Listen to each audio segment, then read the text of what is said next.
toutes et à tous, ravi de vous retrouver sur le plateau de Smart Food, votre rendez-vous quotidien qui s'intéresse à l'alimentation sous toutes ses formes. Semaine spéciale dans Smart Food à l'occasion du Salon international de l'agriculture, chaque jour à la rencontre d'une filière pour passer en revue ses enjeux pour aujourd'hui et pour demain. Au menu du jour, et pourtant nous ne sommes pas vendredi, du poisson, et je reçois à distance Jean-Luc Hall. Bonjour à vous.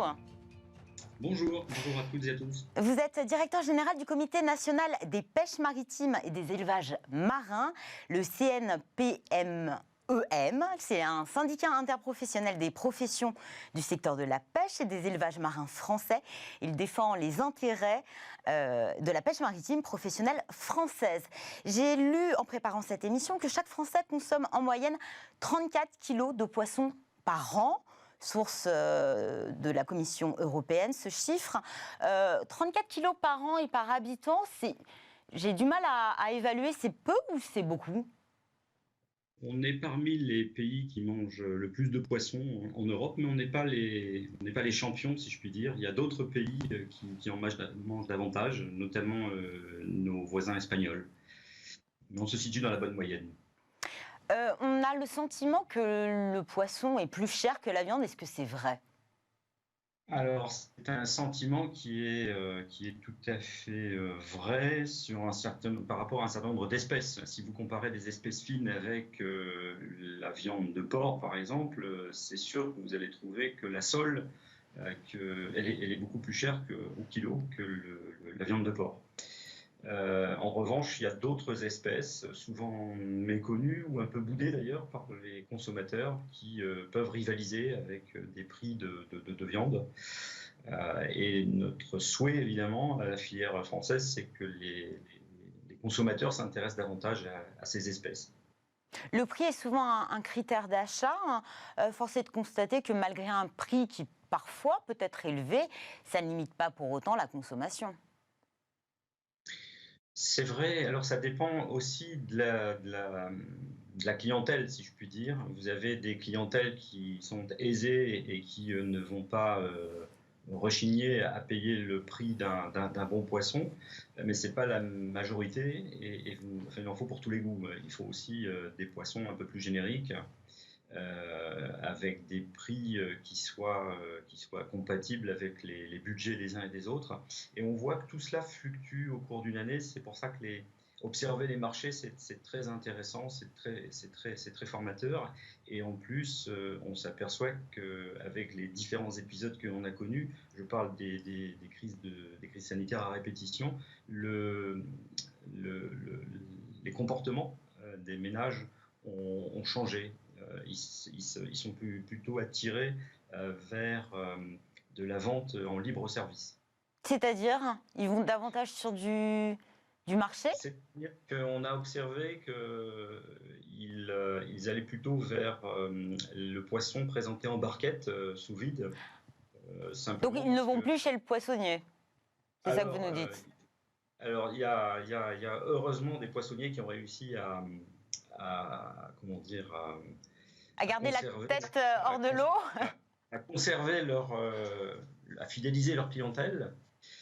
Mais on s'est aperçu pendant les différentes crises sanitaires qu'il y avait un attrait particulier pour la vente en libre service, donc sous forme de barquette, parce qu'on ne faisait pas la queue, parce qu'on était toujours à se demander si en faisant la queue, on n'allait pas contracter le virus.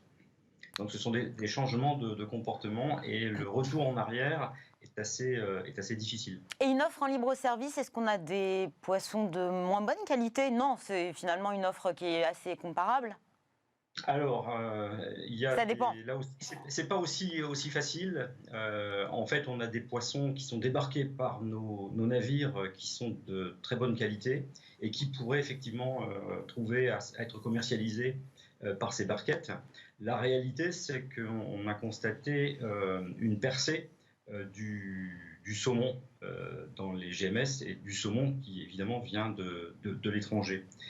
La raison est simple, c'est que le Covid a aussi touché les personnels qui travaillent dans les ateliers, les GMS, et il est plus facile de découper des filets qui sont déjà préparés et de les mettre en barquette. Donc ça, je dirais, quelqu'un peut le faire sans grande formation.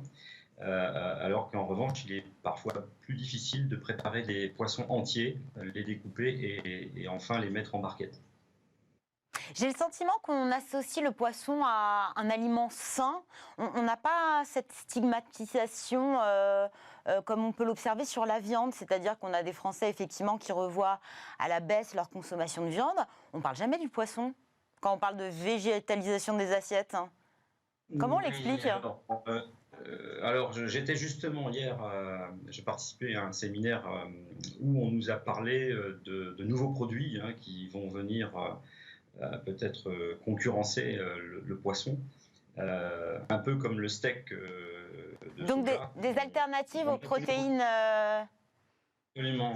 Les grands distributeurs se rendent compte que la population continue à grandir et que les stocks de poissons ne sont pas forcément extensifs et que donc il faut aussi proposer des alternatives. Et ils se sont lancés, a priori, dans la production de ces nouvelles offres vers des clients. Bon, on nous a dit, je n'ai pas goûté personnellement, mais on nous a dit qu'on était encore loin du goût raffiné du poisson. Tant mieux pour nous. Il faudra encore un petit peu d'innovation et de recherche, a priori, c'est ça ce que vous nous Je pense dites. que pour les produits, on a du mal à avoir un produit qui soit vraiment comparable avec le poisson, en texture et en goût, mais évidemment, des progrès sont attendus. En tout cas, nos poissons jouissent effectivement toujours d'une bonne réputation, avec la présence d'oméga 3, donc de bonnes graisses. Et puis ils ont la particularité d'être plutôt bons pour la forme. Donc on comprend aussi le succès de ce produit, mais il n'empêche qu'il est aussi soumis à des critiques. Enfin, la manière dont ces produits sont capturés sont soumis à des critiques de la part d'organisations non gouvernementales qui ont toujours quelque chose à dire.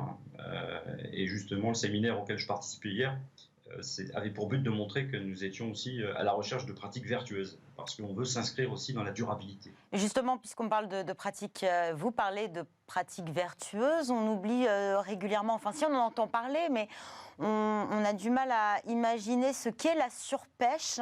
Est-ce que les consommateurs en ont vraiment conscience? On a un tiers des stocks de poissons qui sont surexploités à l'échelle planétaire. Donc surexploités, c'est-à-dire qu'ils sont trop pêchés pour pouvoir se renouveler.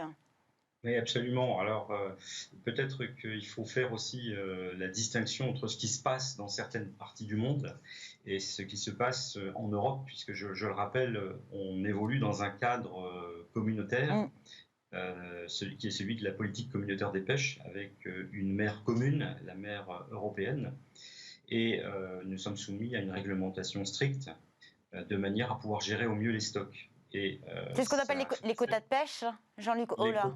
Tout à fait, c'est l'une des mesures, c'est le quota, mais il y en a beaucoup d'autres. Il y a les mesures techniques, les engins qui sont autorisés, il y a également les tailles marchandes. Enfin, il y a plein de mesures qui font qu'on est inscrit dans une pêche durable. Et la preuve, si vous voulez, c'est les rapports que l'Ifremer publie chaque année, montrant qu'on atteint sur des stocks qui sont de plus en plus nombreux, ce qu'on appelle le RMD, le rendement maximum durable. Donc il y a 20 ans, on n'avait que 15% des stocks sur lesquels on pêchait qui avaient atteint le RMD. Aujourd'hui, on est à peu près à 70%. Donc on a fait une bonne partie du chemin. Il reste encore des efforts à faire, mais on a pu prouver que ça marchait. Et l'aquaculture, est-ce que c'est une solution pérenne ? Alors l'aquaculture, on est sur l'aquaculture, on est là aussi des modèles parce que on a maîtrisé depuis très longtemps les techniques de production. Malheureusement, on n'a pas su se développer. C'est vrai que pour se développer, on a besoin de sites et que si on regarde les cartes de notre littoral, il y a aussi des problèmes de concurrence avec d'autres activités. Je pense notamment au tourisme.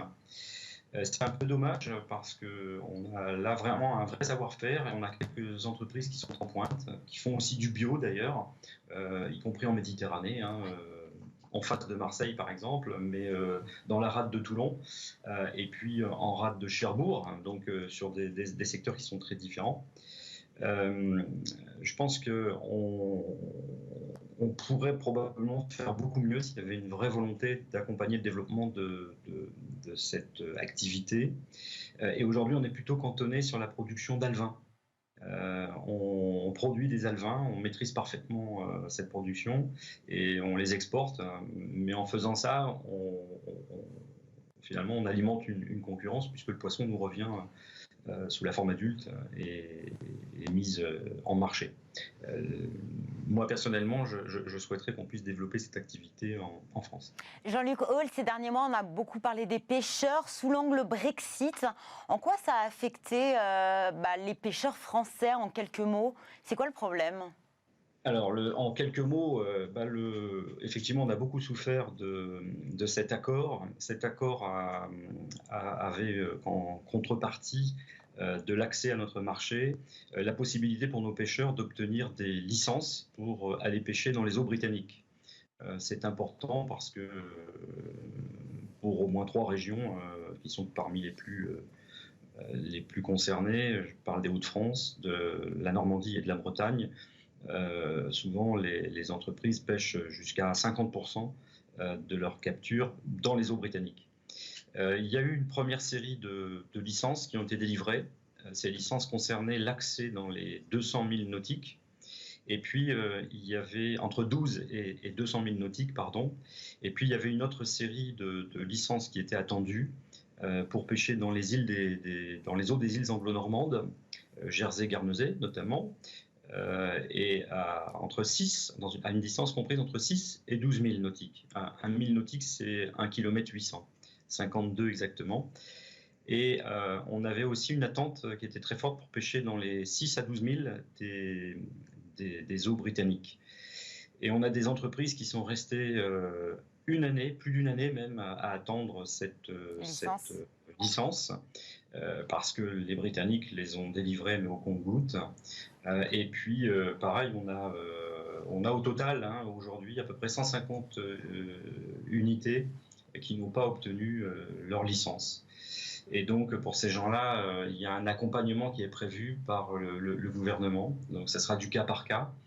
Mais il est clair que certaines entreprises ne résisteront pas, parce que quand on perd à peu près 50% de son chiffre d'affaires, on n'est plus une entreprise viable. Merci beaucoup Jean-Luc Hall, merci de nous avoir rejoints à distance depuis Marseille. Je rappelle que vous êtes le directeur général du Comité national des pêches maritimes et des élevages marins. C'est la fin de cette émission. Merci à tous de nous avoir suivis, merci à toute l'équipe qui m'a accompagnée aujourd'hui. Je vous donne rendez-vous demain pour un nouveau numéro de Smart Food. Excellente journée sur Bismart, à demain.